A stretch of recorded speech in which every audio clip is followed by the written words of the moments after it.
Hello everyone, welcome back to my channel. So today we are studying about some very important or expected topic, like some of the recent changes related to community health nursing, right? So start करते हैं with the topic. So first हमारा Qdenga vaccine है. Qdenga vaccine is for dengue virus. ठीक है. So इसमें आपको क्या याद रखना है कि क्यू डेंगा जो वैक्सीन है, that is also known as TA003. सो ये जो वैक्सीन है that is for 6 to 16 years. 6 to 16 years बच्चों में बेसिकली एडमिनिस्टर करते हैं. हर जगह नहीं, in the setting with high intensity of dengue transmission. High intensity of dengue transmission की मतलब है कि जहाँ पे डेंगू ट्रांसमिशन होने के चांसेस ज्यादा है, जहाँ पे 6 to 16 ईयर्स में जो डेंगू की जो एंटीबॉडीज है वो लाइक मोर देन 60% जो है वो पॉजिटिव है. सो इन दैट एरियाज वहां पे 6 to 16 ईयर्स के बच्चों को हम डेंगी वैक्सीन जो है वो एडमिनिस्टर करते हैं. And it is live attenuated vaccine. So 6 to 16 years में हम बेसिकली एडमिनिस्टर करते हैं. एंड अगर कुछ कोमॉर्बिडिटीज है ना, so person with comorbidities, so in that case 6 to 60 years को भी एडमिनिस्टर कर सकते हैं, मतलब कि up to 60 years. And lower limit क्या है, 6 ईयर्स. सो 6 to 60 ईयर्स के लोगों को हम ये वैक्सीन जो है वो एडमिनिस्टर कर सकते हैं. And this is live attenuated vaccine. So live attenuated vaccine है. सो कॉन्ट्रा इंडिकेशन क्या होगा, फर्स्ट ऑफ ऑल प्रेग्नेंट, क्योंकि प्रेगनेंसी में लाइव एटेन्युएटेड वैक्सीन क्या होता है, कॉन्ट्रा इंडिकेटेड होता है. सो प्रेग्नेंट वुमेन को नहीं देंगे. अगर कोई प्लानिंग कर रहा है for pregnancy with in 1 month तो भी नहीं देंगे. ब्रेस्ट फीडिंग को भी कॉन्ट्रा इंडिकेटेड है. And also immuno suppressive normal, जो हमारा लाइव एटेन्युएटेड वैक्सीन नॉर्मली जहां जहां कॉन्ट्रा इंडिकेशन होता है वैसे क्यू डेंगा वैक्सीन भी कॉन्ट्रा इंडिकेटेड होगा. तो प्रेग्नेंट हो गया, ब्रेस्ट फीडिंग हो गया, इम्यूनो सप्रेसिव और कीमोथेरेपी जो ले रहे हैं या फिर स्टेरॉइड्स ले रहे हैं क्योंकि उनकी जो इम्यूनिटी है वो क्या हो जाती है, कम हो जाती है, और HIV पेशेंट. सो ये सारे क्या है, कॉन्ट्रा इंडिकेटेड है. एंड अदरवाइज 6 to 60 ईयर्स को हम एडमिनिस्टर कर सकते हैं. एंड अगर कोमॉर्बिडिटीज है, otherwise 6 to 16 years is the best answer. ठीक है ना. So and it is live attenuated vaccine. ये हमारा है क्यू डेंगा वैक्सीन के बारे में. ठीक है. Coming to the 3 very important terms जो आप एग्जाम में कंफ्यूज हो सकते हो, दैट इज निकुष्ट, निक्षय और निश्चय, है ना. सो ये 3 टर्म्स है जो कि एग्जाम में आएगा तो हम बहुत जल्दी कंफ्यूज हो जाते हैं. सो हम इसके बारे में थोड़ा पढ़ लेते हैं. सो निकुष्ट 2.0 ए क्या है, it is the national leprosy eradication programme के अंडर है, which is centrally sponsored scheme under national health mission. So Nikusth 2.0 क्या है, it is the web based portal, है ना. So this is the portal, ये काइंड ऑफ पोर्टल है design for data recording, reporting, monitoring leprosy activities including diagnosis, treatment and patient follow up. So basically leprosy का follow up, proper treatment, proper diagnosis, है ना, वो सारा कौन करता है, that is Nikusth 2.0. So it is a kind of web based portal system है ना. इसके अंडर आता है नेशनल लेप्रोसी इरेडिकेशन प्रोग्राम के अंडर आता है. So that is Nikusth 2.0 and this is the logos. You can like logo से भी पूछ सकते हैं ना. So you have to know about the logo also. ठीक है. कमिंग टू द दूसरा term that is the Nikshay. Nikshay क्या है, Nikshay is also the web based portal system by the government of India for surveillance and management of TB. So Nikusth था leprosy के लिए और निक्षय है टीबी के लिए. That is important. ठीक है ना. सो इट इज द पब्लिक, जितने भी पब्लिक हो या फिर प्राइवेट सेक्टर हॉस्पिटल है ना, सब लोग रजिस्टर करेंगे all TB cases, record treatment detail, monitor treatment adherence under national TB elimination programme. So Nikusth किसके अंडर आ रहा था, नेशनल लेप्रोसी इरेडिकेशन प्रोग्राम के अंडर NLEP. और निक्षय किसके अंदर आता है, NTEP, that is the national TB eradication programme के अंडर. जितने भी टीबी के केसेस है उसको निक्षय पोर्टल में उसको हमें एंट्री करनी होगी, सो दैट प्रॉपर नंबर पता चल सके कि कितने लोग डायग्नोस्ड है, प्रॉपर ट्रीटमेंट एडहेरेंस है कि नहीं है, प्रॉपर फॉलोअप हो रहा है कि नहीं हो रहा है. सो उस पर प्रॉपर दिखेगा. ठीक है ना.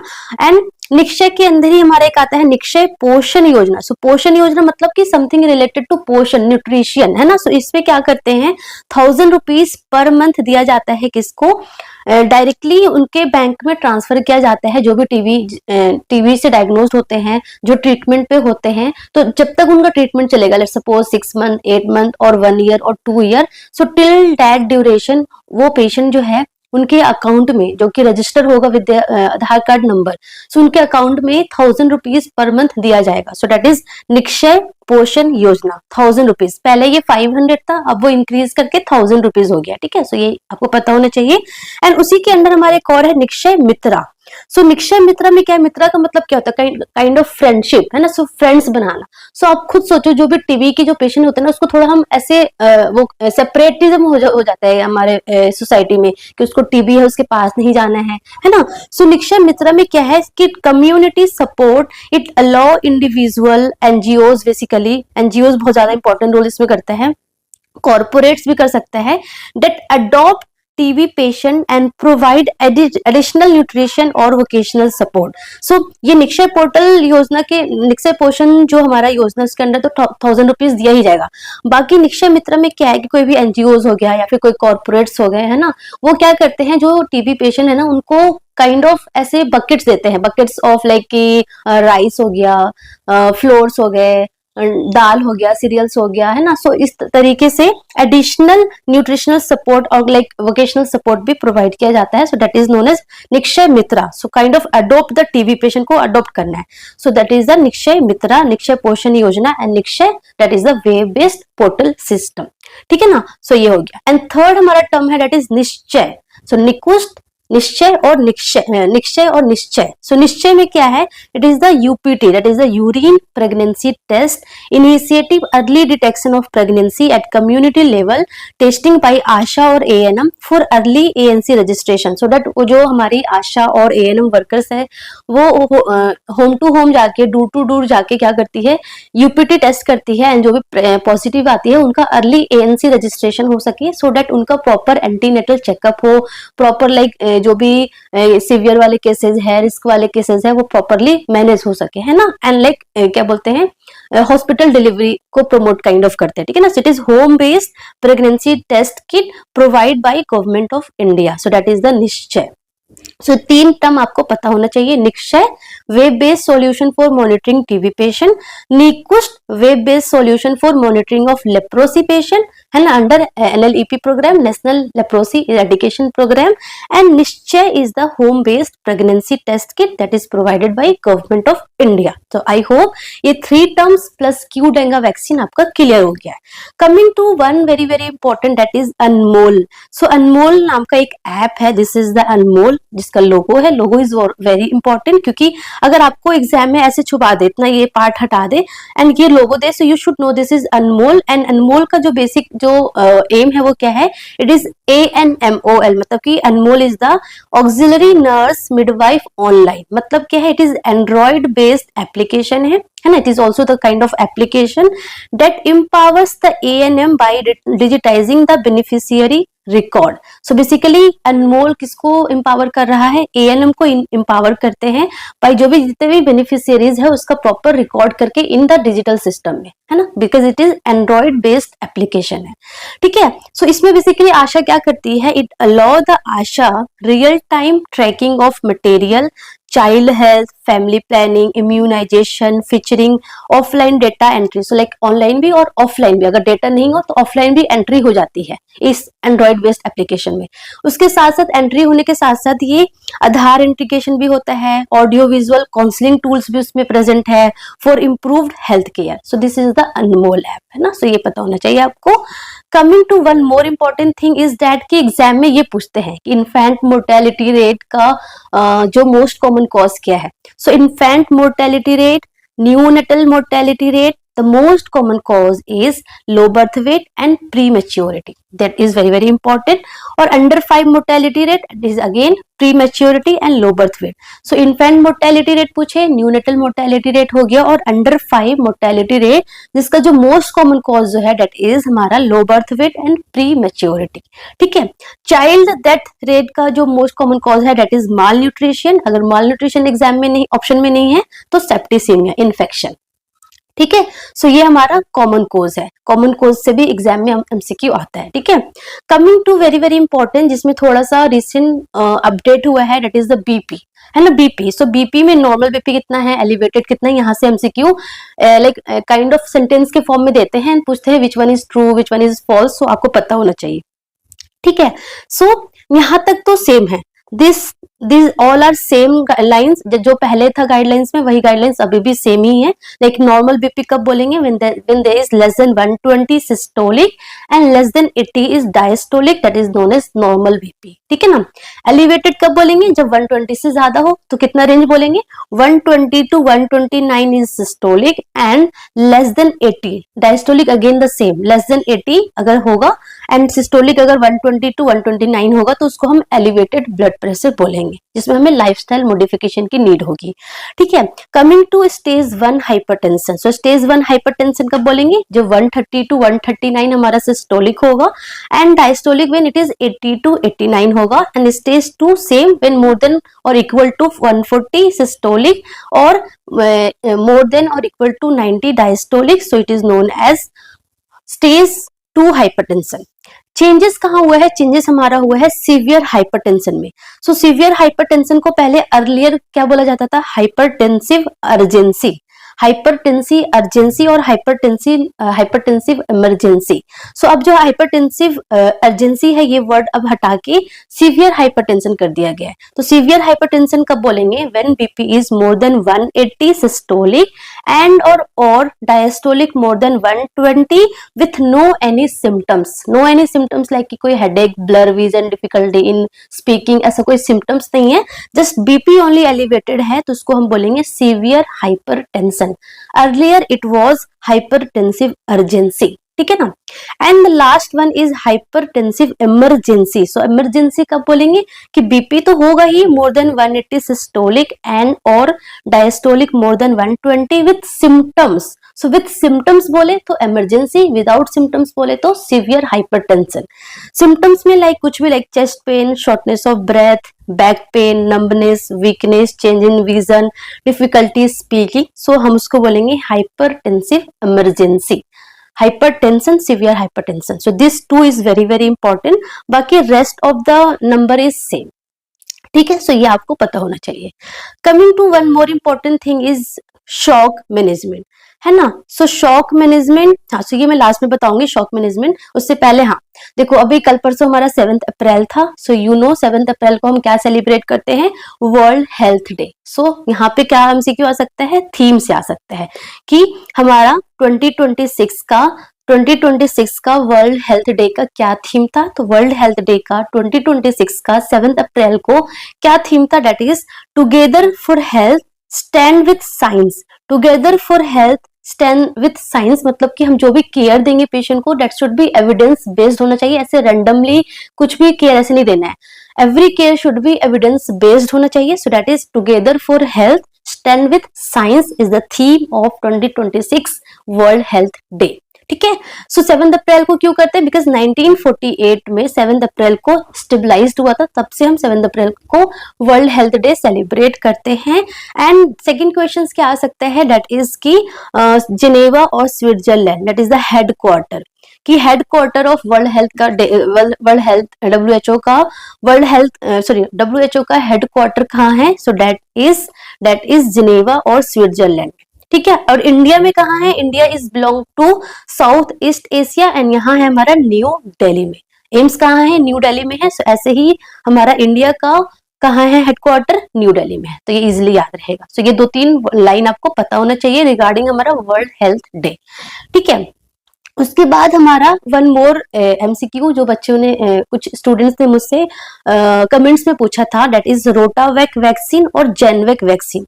सो इनमें से ये जो रोटावैक वैक्सीन है और जेनवैक वैक्सीन है, ये ओपन वाइल पॉलिसी फॉलो करते हैं कि नहीं करते। You know open vial policy आपको पता ही होगा, because this like tomorrow like after 2 days you have exam, so you should no about the open vial policy. That is कि अगर हमने किसी वैक्सीन के वाइल्स को ओपन कर दिया, लेट्स सपोज आपने हेपेटाइटिस बी वैक्सीन को ओपन कर दिया, so you can use up to 28 days अगर आप उसका कोल्ड चेन मेंटेन करते हैं और जो वैक्सीन वाइल मॉनिटर है वो अप्रोप्रिएट है, तो you can use this vials for 28 days। है ना। कंडीशन क्या क्या बताए, vaccine vial monitoring plus cold chain maintain होना चाहिए। सो जो रोटावैक वैक्सीन है, जो पहले वाला रोटावैक वैक्सीन था ना, वो ओपन वाइल पॉलिसी फॉलो नहीं करता था, but the new one Rotavac vaccine for rotavirus, उस पे हमारा वैक्सीन वाइल मॉनिटर का लेवल होता है। So it is follow, yes it follow open vial policy. Second Jenvac vaccine, so Jenvac मतलब कि जापानीज एनकेफेलाइटिस का वैक्सीन है। सो जो पहले वाला जो वैक्सीन था दैट इज अभी भी है ये जापानीज एनकेफेलाइटिस वैक्सीन SA-14-14-2। सो ये हमारा लाइव वैक्सीन है। सो ये जो है ये ओपन वाइल पॉलिसी फॉलो नहीं करता है, ओपन वाइल पॉलिसी फॉलो नहीं करता है, but this Jenvac is the killed vaccine, killed Japanese encephalitis vaccine है। सो ये क्या करता है, ये ओपन वाइल पॉलिसी फॉलो करता है। सो इसका मतलब सिंपल बोले तो Rotavac and Jenvac following the open vial policy. ठीक है। सो अगर एग्जाम में आएगा so you have to mark yes it follow Rotavac and Jenvac, but अगर जेई वैक्सीन SA-14-14-2 बोले इट इज लाइव वैक्सीन तो ये फॉलो नहीं करता है। ठीक है ना। Okay coming to the rabies vaccine. So rabies vaccine में हमारे 3 टर्म्स है, that is the post exposure prophylaxis, pre exposure and re exposure prophylaxis. So उसका डोज बेसिकली एग्जाम में आता है। ठीक है ना, कि कितने डोज, कितना टोटल डोज लेना है ना। सो वो आपको पता होना चाहिए। सो पोस्ट एक्सपोजर प्रोफाइलेक्सिस मतलब कि पोस्ट एक्सपोजर कब लेंगे, ऑफ कोर्स आफ्टर एक्सपोजर, मतलब कि आफ्टर डॉग बाइट, जब डॉग बाइट कर लेगा तब आपको लेना है। सो इसमें ना दो रेजिम है, दैट इज एस्सिन रेजिम। सो एस्सिन में हम कौन सा फॉलो करते हैं, इंट्रामस्कुलर। एस्सिन मतलब कि इंट्रामस्कुलर। तो इसमें हम एक तो जीरो डोज देंगे, जिस दिन बाइट किया है या जिस दिन आप आओगे उस दिन हो गया zero dose, then 3rd day पे, 7th डे पे, 14th डे पे और 28th डे पे। ठीक है ना। So that is 0.5 ml intramuscular single dose देंगे, है ना। एंड दूसरा हमारा रेजिमे है, that is the Thai red cross regime, that is given as intradermal. So Thai red cross regime जो है वो इंट्राडर्मल देते हैं, एंड उसका जो है 0, 3rd, 7th और 28 मतलब कि 4 डोज देते हैं। इंट्रामस्कुलर कितने दे रहे थे, 5 दे रहे थे, बट ये 4 टाइम देते हैं। सो 0, 3rd, 7, 28 या फिर 28 नहीं देंगे तो 90 पे भी दे सकते हैं। तो इंट्राडर्मल देते हैं तो कितना देंगे, ऑफ कोर्स 0.1 ml देंगे, एंड दो डोजेस देते हैं, मतलब दोनों साइड पे देते हैं, ये इंपॉर्टेंट है। ठीक है ना। So that is a Thai red cross regimen and Essen regimen for post exposure prophylaxis of rabies, है ना। सेकेंड हमारा है pre exposure. So pre exposure कौन लोग लेंगे, जो बहुत हाई रिस्क एरिया में रहते हैं, आसपास बहुत सारे ऐसे स्ट्रे डॉग है तो वो ले सकते हैं। सेकेंड जो इस एनिमल्स के साथ काम करते हैं, जिसका ऑक्यूपेशन ऐसा है, जैसे कि वेटरनरी डॉक्टर्स हो गए, है ना। So these people taking pre exposure prophylaxis. तो प्री एक्सपोजर प्रोफाइलेक्सिस का डोज क्या क्या होता है, 0, 7, 21 और 28, मतलब ये 3 डोज होता है, 0, 7, 21 और 28। ठीक है। सेकेंड हमारा है री एक्सपोजर प्रोफाइलेक्सिस, मतलब कि अगर ऑलरेडी इम्यूनाइज्ड है या फिर ऑलरेडी पोस्ट एक्सपोजर है ना। सो लाइक प्री एक्सपोजर है या फिर पोस्ट एक्सपोजर है, विद इन 3 मंथ में है ना। सो उनको क्या लेना होगा, लाइक आफ्टर 3 मंथ हो गया है तो उनको क्या लेना होगा, री एक्सपोजर प्रोफाइलेक्सिस। उसमें उसको सिर्फ 2 डोज लेने होंगे, 0 and 3 dose, 0 and 3rd day पे। सो 2 डोज हो गया। सो 4, 3 एंड 2 ऐसे याद रखना। ठीक है। कमिंग टू वेरी इंपॉर्टेंट, जो फिर से एक और अपडेट हुआ है, like 2025 is something the full of update. मतलब जो भी सब्जेक्ट्स आप देख लो, MSN देख लो, आप पीट्स देख लो, OBG देख लो, कम्युनिटी देख लो, everywhere you find some updates, है ना। सो 2025 नॉट सेट समथिंग, कुछ बिग चेंजेस हो सकता है उसमें, बहुत सारे अपडेट्स से MCQ तो आने वाला ही है। ठीक है। So this can come in exam, very very important है। क्यों, क्योंकि first of all contraceptive is already the very very important topic, जहां से MCQ आना ही आना है। इट्स लाइक 200,000% कंफर्म है कि आना ही आना है, 1 और 2 question from contraceptive. And again DMPA, यहाँ पे कुछ चेंजेस हुआ है, सो हो सकता है ये वाला MCQ भी आ सकता है।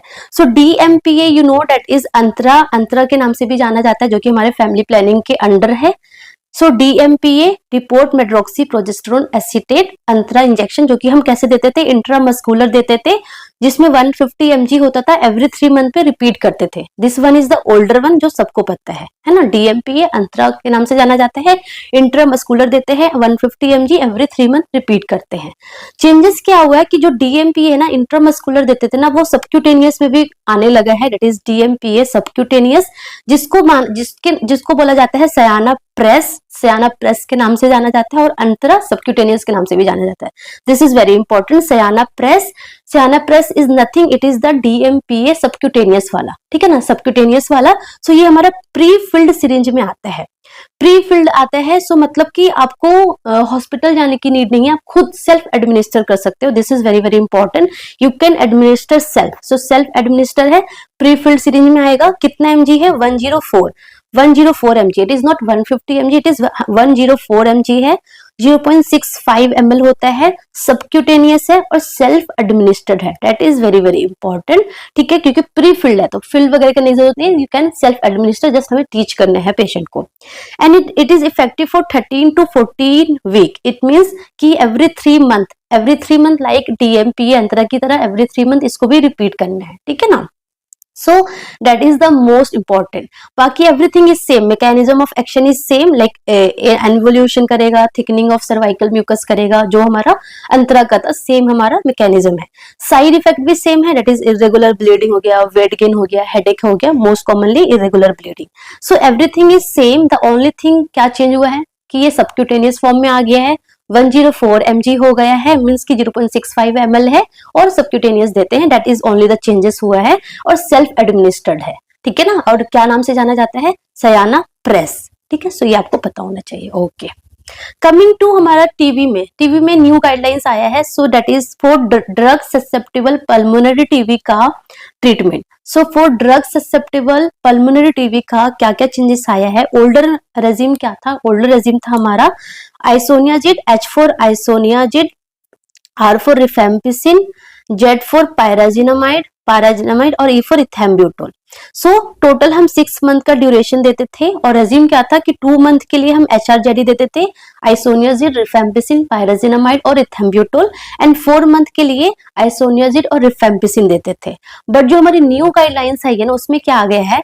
H मतलब कि आइसोनियाजिड सेम है, R मतलब rifapentine, so rifampicin is replaced by rifapentine, और पायराजिनामाइड है, and ethambutol is replaced by moxifloxacin. So अब हमारे जो ड्यूरेशन है वो भी कम हो गया, that is 4 month. Earlier it was 6 month, no it is 4 month. Regimen क्या है? रेजिमेन है 2 मंथ 2 मंथ, पहले क्या था 4 मंथ 2 मंथ, है ना, 2 मंथ 4 मंथ, अब हमारा है 2 मंथ 2 मंथ। सो 2 मंथ के लिए हम HPZM लेंगे, दैट इज आइसोनियाजिड, रिफापेंटिन, पायराजिनामाइड और मॉक्सीफ्लॉक्सासिन, एंड 2 मंथ हम लेंगे आइसोनियाजिड, रिफापेंटिन एंड मॉक्सीफ्लॉक्सासिन, ठीक है ना। सो क्या चेंजेस हुआ है? इथेम्ब्यूटोल हट गया है और मॉक्सीफ्लॉक्सासिन आ गया है ना, and rifampicin is replaced by rifapentine, and 6 month will change into 4 month, ठीक है ना। सो ये 4 चीज हमारा 4 things has change in new TB guidelines for drug susceptible pulmonary TB.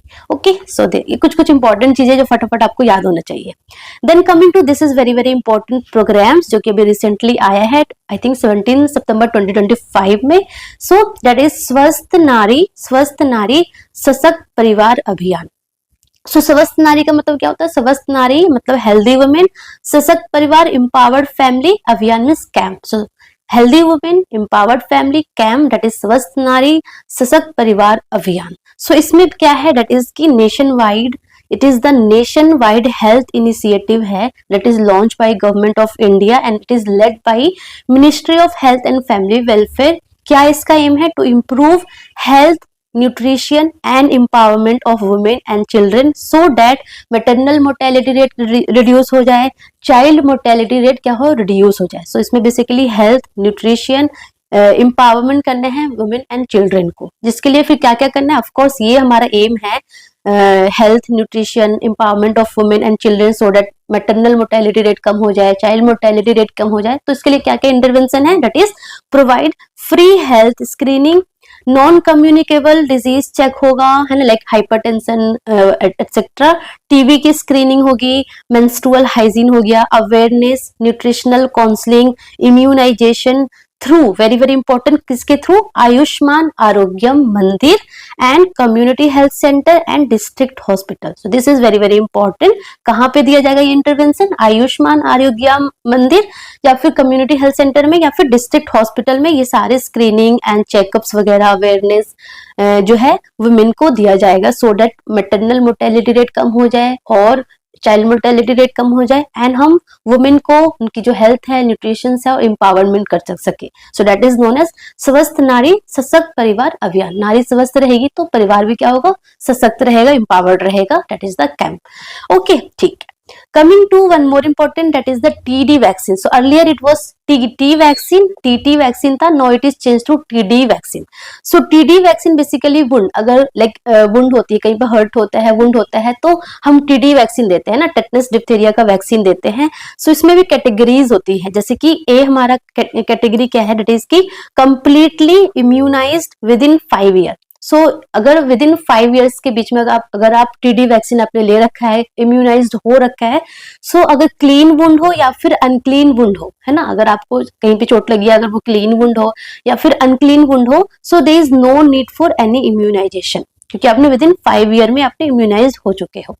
Second category क्या है कि completely immunized within 5 to 10 years. So 5 से 10 साल हुआ है. So in that case clean wound के लिए no need for immunization, but unclean wound के लिए आप 1 TD डोज ले सकते हो. आपको 1 TD डोज लेना है, ठीक है ना, अगर विद इन 5 to 10 years में आपने वैक्सीनेट करवाया है तो.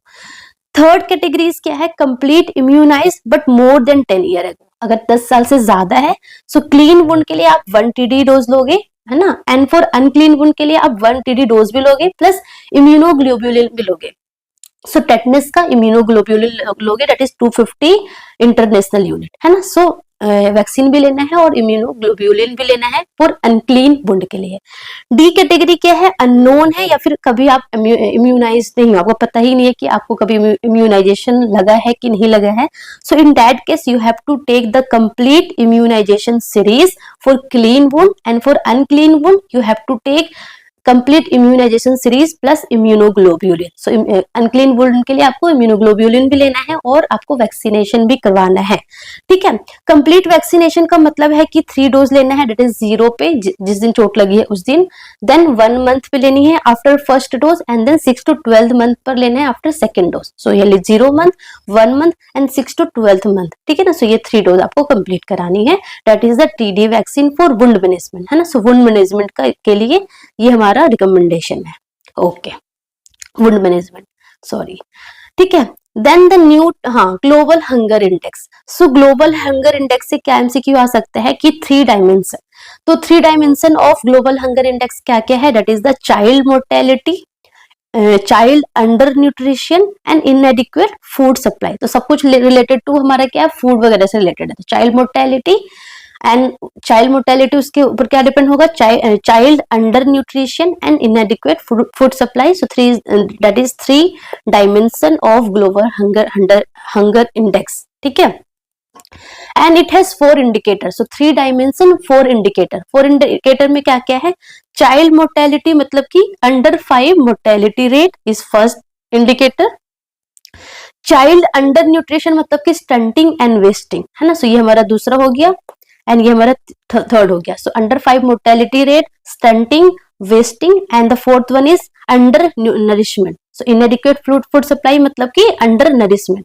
सो 4 indicator and 3 dimension of global hunger index. So ये जस्ट आपको नाम याद रखना है क्योंकि नाम से ही एमसीक्यू आता है, ठीक है ना.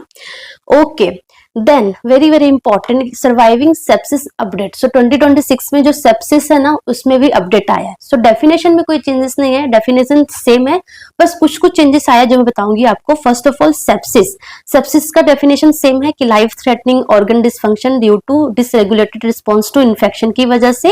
एंड सेप्टिक शॉक का भी डेफिनेशन सेम है, that is vasopressor needed to maintain mean arterial pressure more than और equal to 65. So BP is not like that much important. BP से ज्यादा इंपॉर्टेंट क्या है? मैप इंपॉर्टेंट है ना, कि पेशेंट का बेसिकली मीन आर्टेरियल प्रेशर हमें 65 और मोर देन 65 रखना है. एंड लैक्टेट अगर मोर देन 2 मिलीमोल पर लीटर हो तो उसको हम बोलेंगे सेप्टिक शॉक है.